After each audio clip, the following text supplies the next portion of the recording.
Rimarrà parzialmente chiuso e transennato nei prossimi giorni il piazzale antistante la chiesa del Sacro Cuore ad Abano Terme.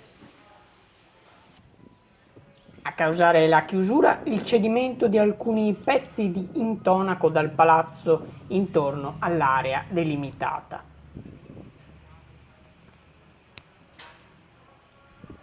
A segnalare la situazione gli avventori del bar sottostante alla struttura.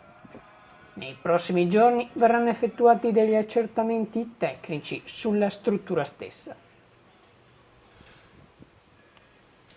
Spicember Channel News, Look Wellness, Abano Terme.